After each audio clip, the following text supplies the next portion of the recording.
Hello and welcome to QUTV Sports This Week. I'm Shane Holsey. And I'm Alex Abishon. It's been a slower return for the QU women's soccer team, but they finally got a chance to return to full squad-on-squad practice on Sunday. On Sunday afternoon, first-year head coach Samuel Thomas saw his team play the first full 11 versus 11 for the first time since he was hired as a head coach last December of the women's soccer program. Let's head to Legend Stadium for the first time this fall and see how the Hawks looked. We begin with junior Lauren Crane. She serves in a corner kick and Sydney Gorman fires a shot at the top shelf, but Olivia Kent makes an incredible save to keep the black team off the scoreboard. Kent pushes the ball above the crossbar. Then sophomore Jessica Felix wins the ball in the midfield and dribbles it down the sideline, again playing an incredible ball to senior Maddie Bauer, and the Hawks' top scoring option from last year executes once again to the left corner. White team now leads 1-0. Grace Hilbing dribbles the ball down the sideline, and the junior finds Lauren Crane, who finishes in the bottom right of the net and buries it to tie the game. Senior Riley Hayes dribbles the ball towards the midfield and in space and Felix beats the defender and the goalkeeper and gives the white team the lead. The white team was on the attack again, and Felix drills a one-touch to the left side, netting the lead. Emma Vaughn then crossed the ball into the 18, and Riley Hayes taps the ball in after a beautiful build-up in the back. The final score was 4-1, and the teams plan to scrimmage every Sunday this semester until the team's dead week before winter break. This season, we'll have a next semester, and scheduling will be announced next week. So stay tuned on that front next week for all of our breakdowns.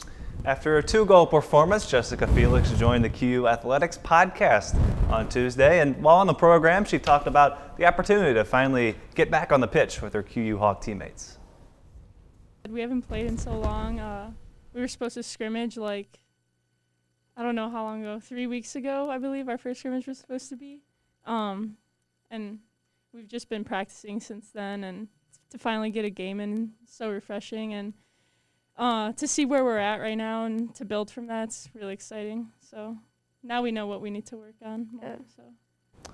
Felix is the lone sophomore in an experienced group of Hawks forwards, but if Sunday is any indication, she is likely to see an increased role in the offense this season after making just a couple starts as a freshman in 2019. Coming up, we stick with the soccer theme and count down the top moments from QU women's soccer from 2019. Stay with us.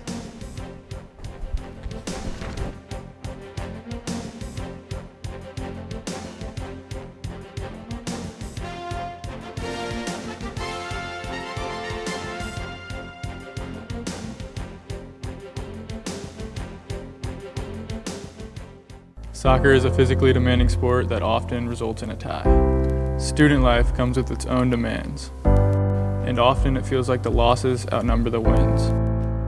Sometimes you just need someone to listen. It's comforting to know our Quincy team extends beyond the field.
You have to make it your cue for you to do what you love.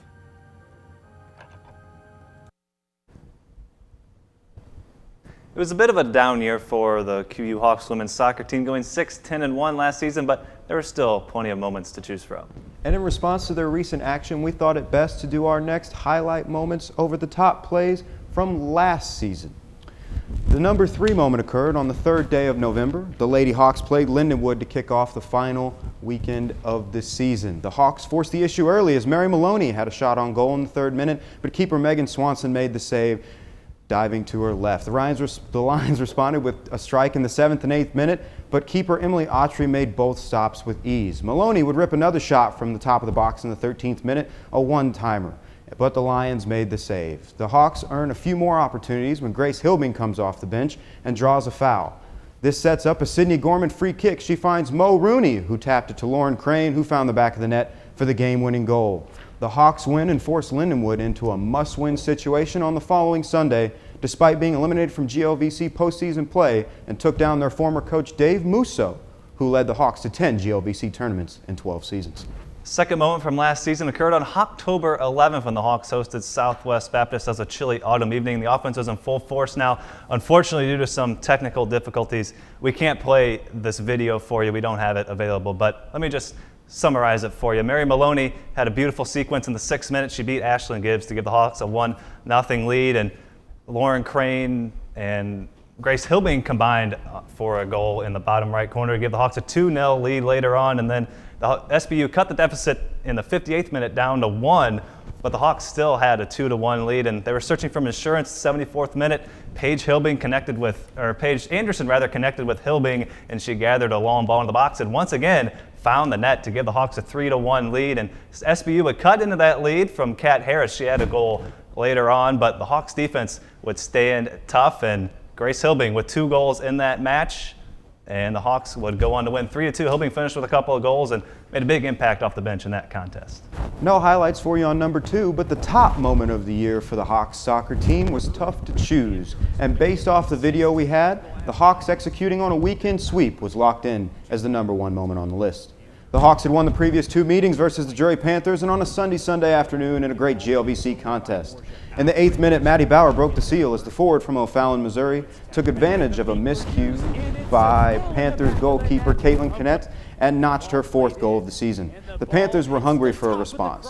Their first shot of the game hit the crossbar, and the QU defense cleared the ball up to the middle of the field, but Drury's Keely Combs ripped a shot 16 seconds later that hit the post, and Erica Hartley was there to finish it, the play, and the game. With 20 seconds remaining in the first half, the Hawks crossed the ball into the box and pass it to Jessica Felix, who rips a shot at the Drury keeper Konetsky and makes the save. But Paige Anderson, Another opportunity. This time it's a goal. There it is.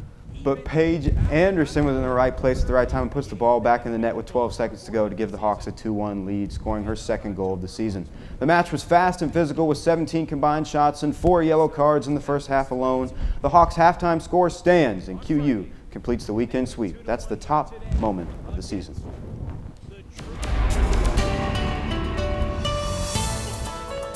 Another fun countdown that was. Now the Seattle Storm had a shot at their 2nd WNBA title in the last 3 years. And the Lakers take a chance to lead the series 3-1.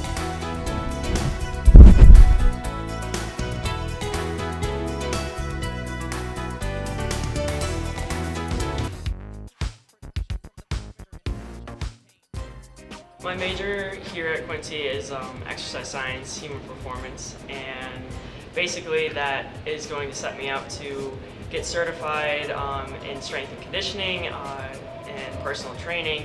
So ultimately what I want to do after college is put my personal training career off to the side and join the military. For this upcoming summer, I have the opportunity to join the platoon leaders course, and basically what this is for the Marine Corps, it is officer candidate school. It's a 10-week program in Quantico, Virginia, and if I get accepted, I leave on June 1st, and I will train there for 10 weeks up until August 10th. My initial physical standards and that consists of a 3-mile timed run, 2 minutes to perform as many pull-ups as I can, and 2 minutes to perform as many sit-ups as I can.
Some thought the LA Lakers would wrap up another NBA championship by Tuesday night. But after a 40-point triple-double from Jimmy Butler and a victory in Game 3, the Miami Heat ensured the finals would go to at least 5 games. They would try to even the series Tuesday night in Game 4. To the Orlando bubble we go. Bam Adebayo returning to action after leaving with an injury in Game 1. Under 3 minutes left in the first half, 44-43 Miami. Rajon Rondo to Danny Green in the corner. He nails the trifecta and the Lakers go on top 46-44. Third quarter now, Heat up by 2. LeBron from the logo, how about that? A go-ahead bucket. The King wants another title. Who's going to stop him? It's 55-54 midway through the third. Lakers up by 6. Butler hands it off to Duncan Robinson. He knocks down the in-rhythm jumper, and the LA lead is cut in half. 2.5 minutes left in the third. 68-64 Lakers. Kentavious Caldwell-Pope with the drive and kick to Anthony Davis. AD rattles home the triple, and the Lakers lead is up to 7. That equals the largest lead of the game. To the fourth quarter now, 7 minutes left, Heat down 5. It's Duncan Robinson again for 3, and he banks it in. What a shot from the Michigan Wolverine. Next Heat possession. Butler drives all the way to the cup. He finishes through some contact, and we're all knotted up at 83. Ensuing Laker possession. LeBron splits the double team and meets 2 more defenders at the rim. He gets it to go in and 1. Lakers up by 3 after the free throw. 3 minutes to go now, 90-88 Lakers. LeBron pushes up the floor and finds Kentavious Caldwell-Pope, KCP.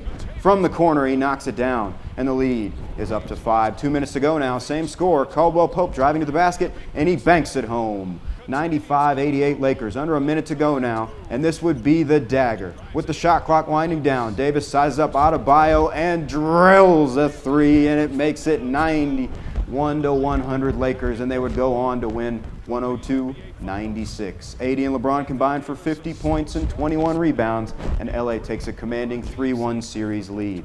They will have a shot at the title in Game 5 on Friday.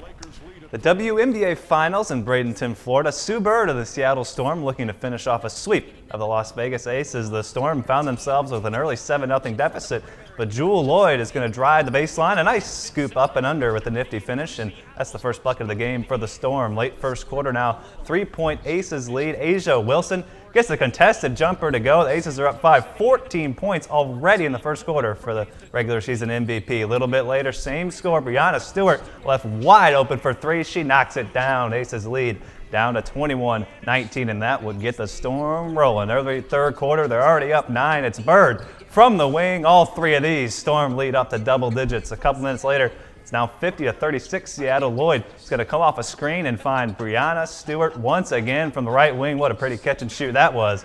On the route is on. Fourth quarter, the lead has already swelled to 31 points. It's 86-55, and Lloyd once again with the scoop shot. Lloyd would finish with 19, and Seattle cruises to a 92-59 win, and its 4th WNBA championship, tying a league record shared by the Houston Comets and Minnesota Lynx. Stewart finishes with 26 points, and Seattle is the last team left standing in the bubble, sweeping the Aces in 3 games.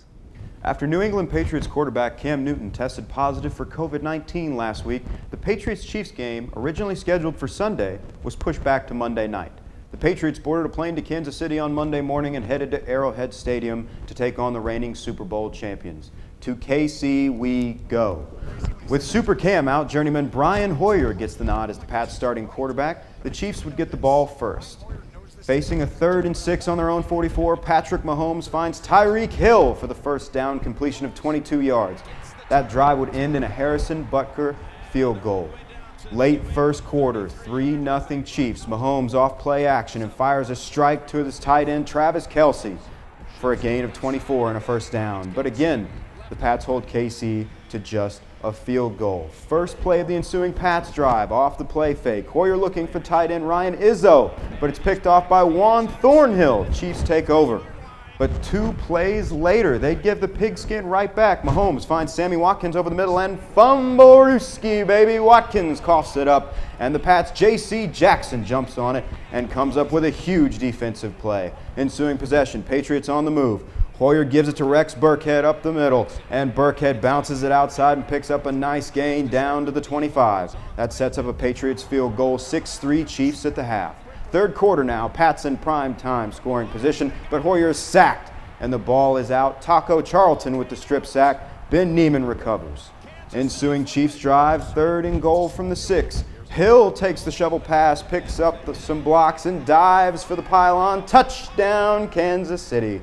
And the Chiefs' lead is up to double digits. The Patriots would answer right back. Rookie QB Jarrett Stidham lofts one up to N'Keal Harry. A diving catch in the back corner of the end zone, and the Pats make it a 3-point game. But the Chiefs would march right down the field on 1st and goal. Another touch pass, this time Mecole Hardman, who takes it in for a touchdown. PAT is no good, 19-10 Chiefs. Very first play of the Pats' next possession. An uncharacteristic drop from Julian Edelman, and it's a costly one. Tyrann Mathieu picks it and takes it to the house. Pick 6, 26-10 Chiefs now. Desperation time for the Pats, still down 16. Stidham fires one towards the end zone, but it comes up well short. Rashad Fenton comes down with the interception, and that would do it. Chiefs go on to win 26-10 and are now 4-0 to start the season.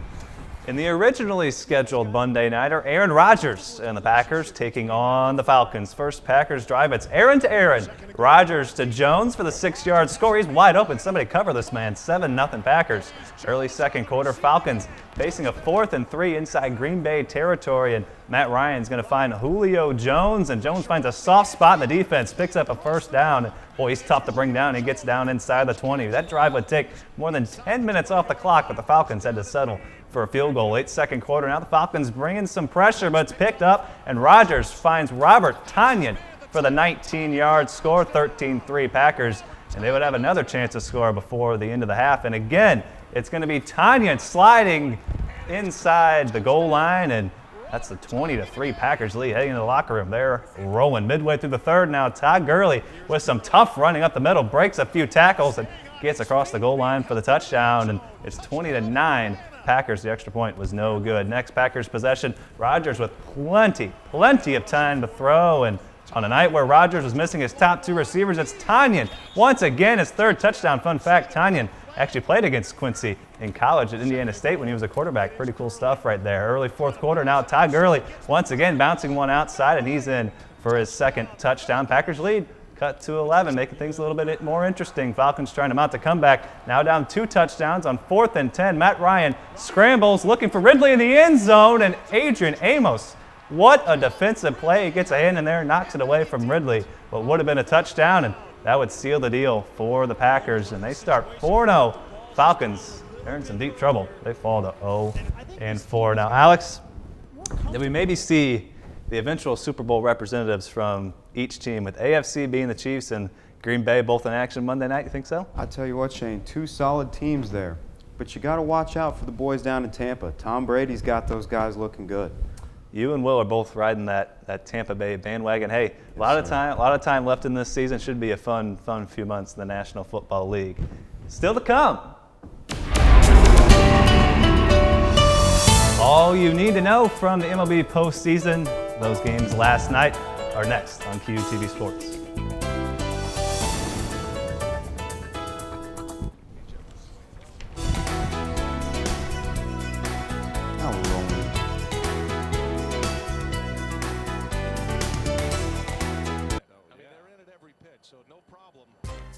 My major here at Quincy is exercise science, human performance, and basically that is going to set me up to get certified in strength and conditioning and personal training.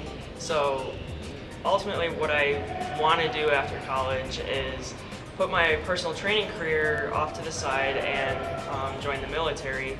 For this upcoming summer, I have the opportunity to join the platoon leaders course, and basically what this is for the Marine Corps, it is officer candidate school. It's a 10-week program in Quantico, Virginia, and if I get accepted, I will leave on June 1st, and I will train there for 10 weeks up until August 10th.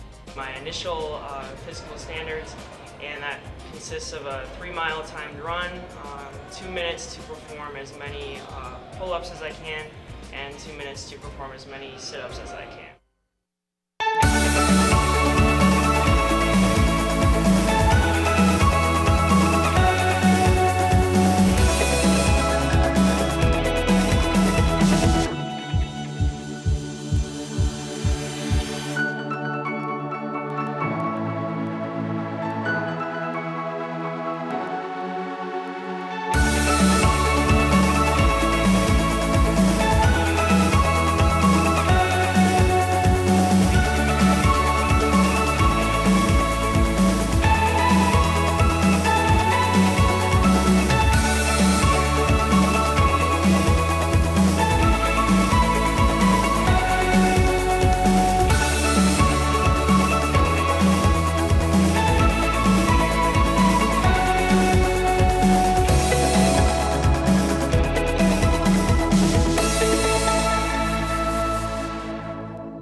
On last week's show, Will and I made our predictions for the MLB postseason. We both had the Dodgers winning it all, but we had some different opponents in the World Series. Will had them facing the Rays, while I had the Athletics in the Fall Classic. Now, all three of those teams, the Rays, Dodgers, and A's, were all in action on Tuesday in the division series, and we begin with the Yankees taking on the Rays in Game 2 of their series in San Diego. Randy Arozarena has been a breakout star for the Rays in the postseason. He would keep things rolling on Tuesday. Bottom of the first, no score. Arozarena smacks a 3-1 fastball to right, and it just clears the wall just out of here. Second home run of the postseason for Arozarena, and the Rays go on top 1-0. Giancarlo Stanton leading off the top of the second for the Yanks, and this is an absolute missile, absolutely smoked over the right field wall, all tied up at 1 after that homer, but the Rays would answer right back in the bottom half. Mike Zunino facing Jay Happ, and Zunino turns around 93 on the inside corner, cranks one to left, high and deep, and you can kiss it goodbye off the facing of the second deck. Rays go back on top 3-1. Bottom 3 now, same score. Happ hangs a cutter to Manuel Margot, and man, he makes him pay. He laces it to center field just over the wall for a homer. Rays lead is doubled to 5-1. Top of the fourth, it's Stanton again. He's won a home run derby at Petco Park, and he was playing home run derby on Tuesday night. This one is absolutely obliterated onto the concourse. Mammoth blast from Stanton, his 5th home run of the postseason. It's now 5-4 Tampa. We jump ahead to the bottom of the 6th. Now it's 6-4 Rays. Austin Meadows facing Jonathan Loaizaga. Meadows belts 97-mile-an-hour fastball to deep left center, and how about that catch out in the bullpen? Nice one there. Top plate nominee maybe. 7-4 Rays, and that was all they would need. They go on to win 7-5 and take Game 2 of this best of 5, which is now essentially turned into a best of 3. Game 3 comes your way this evening, 6:10 Central Time. Postseason baseball in Los Angeles for George Springer and the Astros, looking to take a commanding 2-0 series lead over Sean Manaea and the Athletics. Bottom of the second, no score. Astros hurler Fradmir Valdez serves up a cookie for Chris Davis, and he does not miss it. Second home run in as many days for Davis, and it's 1-0 A's. Very next inning, it's Springer. He belts one to deep left center, and it's gone. A 2-run homer for Springer, and it gives the Stros a 2-1 lead. To the bottom of the fourth we go. It's now 3-1 Astros. Valdez facing third baseman Chad Pinder. And Pinder smokes a 92-mile-per-hour fastball towards right center. No shot for Springer. And that one is way gone out of here. And the Astros lead is down to 1. Top 5, 3-2 Astros. Manaea still in the game, facing Martin Maldonado. And Maldonado drives this one to deep left center field. And it just sneaks over the wall. Astros double their lead. Very next hitter. New pitcher for the A's, but the same result for the Astros. Springer off Yosmero Petit. And the Astros are back-to-back homers on back-to-back pitches. It's a 5-2 lead. The Stros were swinging the lumber, but they were also flashing the leather. Bottom of the fifth, Stephen Piscotty grounds one up the middle, and it's Jose Altuve with the backhand and a jump throw for the out at first. Take another look, a thing of beauty. And it's nothing but beautiful scenes for the Astros. They win it 5-2, and they're one win away from the ALCS. That A's World Series pick not looking too good. Now game one from Arlington. Walker Buehler gets the nod for the Dodgers against San Diego, and Buehler had it working early. He strikes out Eric Hosmer in the top of the third. A nasty breaking ball, 1-2-3 inning for Buehler, and we're scoreless through three. Top four, the Padres would finally get to Buehler. Austin Nola smacks an 0-2 pitch into left, and Will Myers is going to come around to score on that base hit. The Friars go on top, 1-0. It was tough sledding in the early innings, but the Dodgers would threaten in the bottom half of the fourth. Bases juice for Mookie Betts, and he gets a good piece of this one out to left. It's hit pretty well, but Jurickson Profar has it all the way. He traces back to the track and makes the catch. LA strands the bases loaded. Bottom five now. This ground ball off the bat of Cody Bellinger should have been the final out, but it gets away from Hosmer. He just dropped it, and Justin Turner comes across a score. We're all knotted up at one. Bottom six. It's now 2-1 Dodgers. It's Turner. He inside outs that pitch. That's just pure muscle. He shoots it through the right side for a base hit. Betts comes around to score from second. The Dodgers are starting to roll. It's 3-1. We stay in the sixth. Bases loaded for Bellinger. Once again, lefty-lefty facing Matt Strom. He grounds one up the middle. Nice stop by Jake Cronenworth, but no play. Infield single for Bellinger. It's 4-1 Dodgers, and LA would add another run in the sixth, and they go on to win 5-1 to take game one of the NLDS against their division rival. Buehler strikes out 8 through 4 innings, and the Dodger bullpen tosses 5 innings of one-hit shutout ball to help propel them to a 1-0 series lead over the Padres. The MLB did not bubble up during the regular season, but they're doing so in the postseason. The American League playoffs are taking place in San Diego while in LA, while the National League sets up shop in Houston and Arlington. National League Cy Young candidate Max Fried from the Atlanta Braves and former MVP Mookie Betts from the LA Dodgers spoke about how their teams are handling the whole bubble situation. It's definitely a little strange, but you have to adapt, and I think everything will be fine. I mean, that will all be secondary to what's important to us.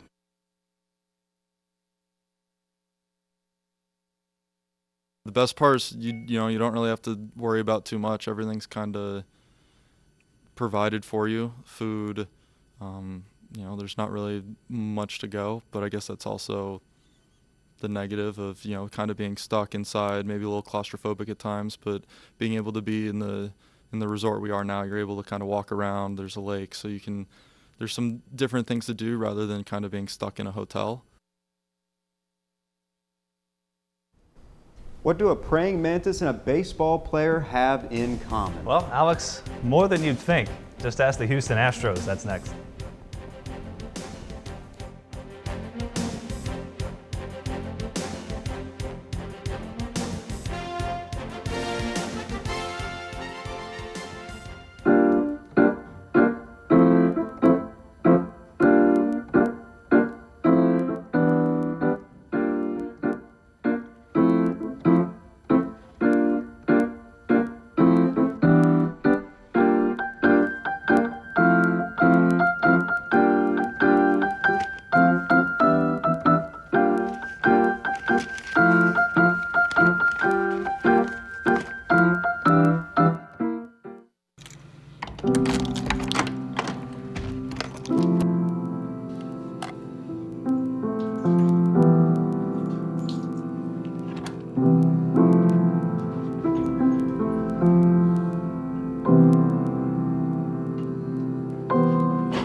Quincy University's Res Life community is here to help you.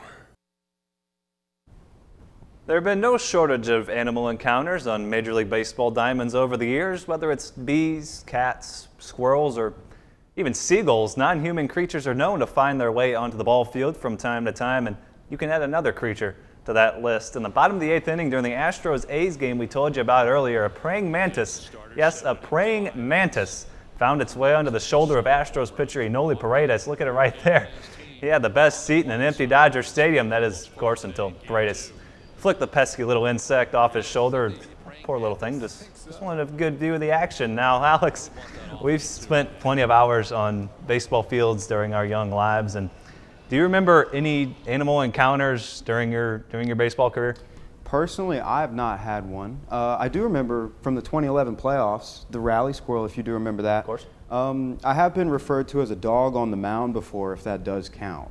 I mean, massage your ego much? Oh, something like that. But, for real though, do you think that mantis might have been helping out the Astros a little bit? Dude, no mercy. Come on, give him a break. Hey, Cut him some slack, man. I'm just saying out here. That's Hey, how it is. Hey, you said it, not me. They're gonna pin this one on you. That ain't on me.